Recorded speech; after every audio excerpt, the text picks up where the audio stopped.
na di mo musubay sa sukod sa Diyos ay sukod. Kani man, dili nato ang ay nga tamayon ang Iglesia ni Kristo.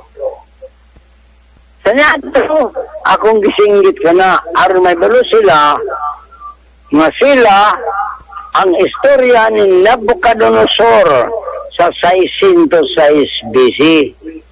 Manibalik kayo ka na sa 1914, dinhi na sa Pilipinas mabalik.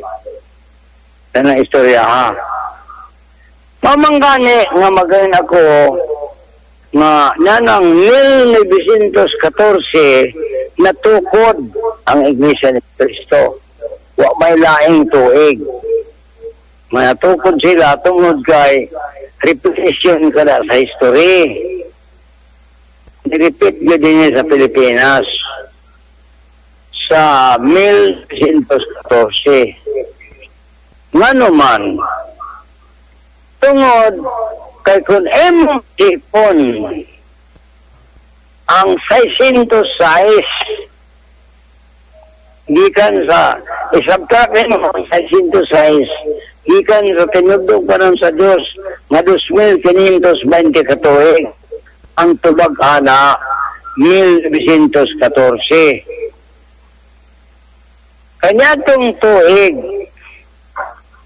nga 606 BC nitindog man dito ang gingharian sa Babilonia. Awa na'y laing nasod nga iyang gikadlokan sa 606 BC. Mao nga ang pagbalik ato 1914. Tungod kay ano naman sukod sa Ginoo nga 70 katuig silutas Babilonia apan tungod sa mga pinili gitakubsan katong panahona. Wa na pabuta anang 70 katuig 68 na lang katuig ang naman gisilutan ng Babilonia na atong tuig 538 BC. Isilutan siya to. Muna itong kwentahon. Pagkwenta ni mo, ana, 1982. Itong istorya sa 538. Mubalik sa 1982. Muna nagkaguliang gayon ang Iglesia ni Kristo kay nagkaguliang na dito sa Babilonia na itong tuig 538 BC. Inaano ito pagsukod ang kalibutan. Mao nga, di ka na yung 1914, isipon ninyo gipamub-an ng panahon nga 68 na lang gay gipamub-an kanig 2 katuig imbis 70 katuig ang pagsilot 68 na lang katuig. Pagpabalik ni mo anang istorya kay dito ba na sa Babilonia nibalik ka na dayon di sa 1982. Karon, gikan sa 1982, isipon ni mo ang 40 katuig. Maabot tayon ang 2022. Nga doon ay presidente sa Pilipinas magawa sana, guided na sa Espiritu. Wanay kurap, guided sa Espiritu.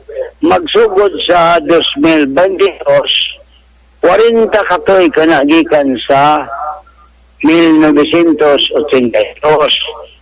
Ingaan yung pagkwinta ng kalibutan, kanang yung pagsangyaw, may kwenta na.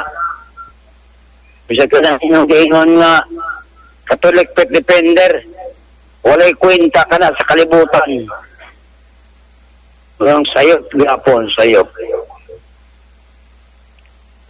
Kinanglan, kwentaon na to ang sukod sa kalibutan.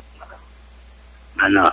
Ako nang gihatag ninyo ang sukod sa kalibutan, gikan sa pagkahimugso ni Ayaw'g sa negative 73. Hangtod na pagkahimong Shrine City sa Dapitan. Mukha na. Gisukod ang nako ninyo kananggikan sa Babilonia 606 BC. Nang mi-abot dayon ani ang 1914. Kaya tagaan mo na kung insakto na sukod. Dili magpasagad-sagad ka mong istorya. Ngunang dunay preacher gani nga mayroon nga dili Pilipinas ay bulok na siya nga pagkatao. Wala siya kay balo. Ngunang akong singgit nga ang mga Pilipino mo'y pinili. Kay pinili man, gipamub-an pod kini sa Dios. Kay sumala sa kasulatan, tungod sa mga pinili, ang gidaghanon natong madawa ipakubsan. Gi-unsa man papakubos. Ang mga tuig nga 82. Gi-unsa man. Kung mangayo ko kanina og solusyon, inyong i-teach ka na ko anang inyong solusyon. Aron korek ang inyo, kining ako sa'yo. Yun sa pagpakubos ka ni. Aron makasulti, makasingkit kita ang mga pinili mga Pilipino. Pag dili ka makasukod, ana, ay pasagad og singgit nga ang mga pinili mo ng Pilipino. Di ka makasinggit, ana. Maong atong kwentahon ang sukod sa Ginoo. Tan-awa ninyo, sumbingay kani nga gisulat pa na sa panahon pa ni Moses.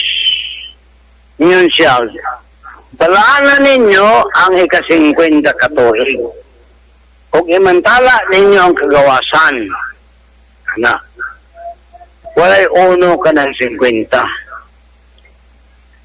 Kung dili ka mantigo mo kwenta ana, didyo ka kay balo, nga uno di ay sa 50, adunay uno ang 50 katuig.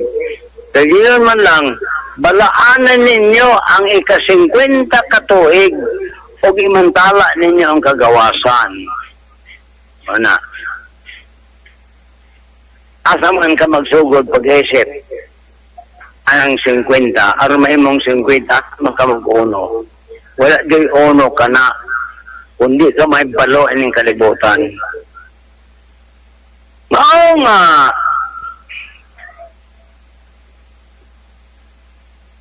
dunay solusyon sa kalibutan. Kay kagawasan mo ang pangitaon ani una sa tanan atong istoryahon ang kagawasan. Ikuha ang kagawasan dito sa Amerika ni Usminya o ni Makapagal apat nahimo kato na atong tuig 16 1960 kato na tuman. Mao nga masayop dayon kung nahimo pang kagawasan kato gikan sa 1916 wala muuyon si Quezon. Yato sa Quezon sa Amerika, siya na ang nakaguha sa kagawasan pinagi sa tidings Macdofilo. Una, Gihatagan si Quezon og 10 years nga transitional period. Himuon siyang presidente sa Commonwealth of the Philippines. Tungod sa ka-bright ni Quezon, unom na katuig ang gihatag niya sa balaod sa Amerika, sa tidings Macdokilo. Sa ato pa, hangtod na siya sa 1941, gikan sa 1935, ang unom katuig kutob lamang sa 1941. Dili siya makapirma sa independence of the Philippines na iyang giaguan pagkuha kani sa Amerika. Dili siya may makapirma kay di man siya makabot sa independence sa 1946 na may pagpirma din sa independence of the Philippines. Mawag-yusog niya ang balaod. Upat katuig nga dunay re-election. Kaya gatuo siya nga mahimo pagyapon siyang presidente sa upat katuig. Dugang sa unong katuig, matapos niya dayon ang transitional period nga pulo katuig. Muna niya sa utok na Quezon, Perteng Braita. Kay sumala pa sa balaod ana kanang presidente muhari gikan man sa 1935 sa November 15 dito man si Quezon magsugod ana pagka-presidente sa Pilipinas. Mao nga ang ika-10 years ana mao man ang 1945. Bigyan lang na ito na og transitional period.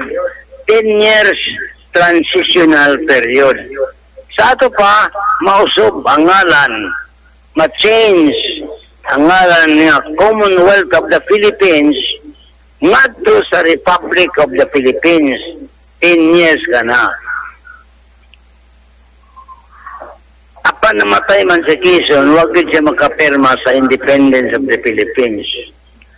Pag-abot sa 1945, nauman na ang ika-napulo katuig. Gikan sa 1935 hangtod sa 1945. Mga eleksyon na dayon, ana, sa 1945. Pagka 1946, doon na eleksyon, nga nakadaog si Rojas sa 1946. Dito gi-proclaim ni Rojas ang independence of the Philippines sa July 4, 1946. Mao ka na ang ika-50 katuig nga giingon nga Bala-ana ninyo ang ika-50 katuig. Mao nang atong pangitaon ang uno sa 50 katuig. Ipatas na ito pag-isip. Kanang 50 katuig gikan sa 1946. Pag subtract mo sa 50, ang uno ng 50 makita nimo dayon. Yan ang 1896 may uno sa 50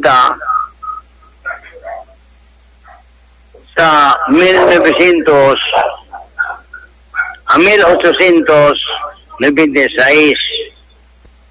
Yan ang tuiga dito luthanga si Dr. Jose Rizal tungod kay siya man ang author sa independence of the Philippines. Mamanggani nga magagama ang si Dr. Jose Rizal o gobyerno sa Pilipinas dito sa Sandakan. Yan ang 7 sa Marso, nadto sa Sandakan. nangyo sa British authority.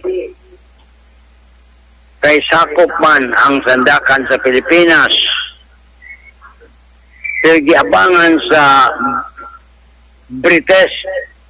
Manang iyang yangyo ang British authority nga muhatag mapaulam sila o yuta o nang ipaulam si Dr. Rizal o 999 acres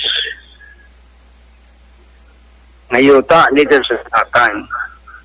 Nga puyan sa Pilipino sulod sa 999 years. Kung natuwan pa ang takadto, kita karon dota sa sandakan. Kay wa po man mahurot ang 999 years. Si Dr. Rizal nagbuhat niya to kay siya man ang author nga independence of the Philippines. Nao nga kung imong isipon dayon ang ika-50 katoy ka ng 1 sa 50 1826 may 1 nga dito si Dr. Rizal gilutang sa mga Kastila. Nibalo na mo ni ina niya pagkwenta ng kalibutan.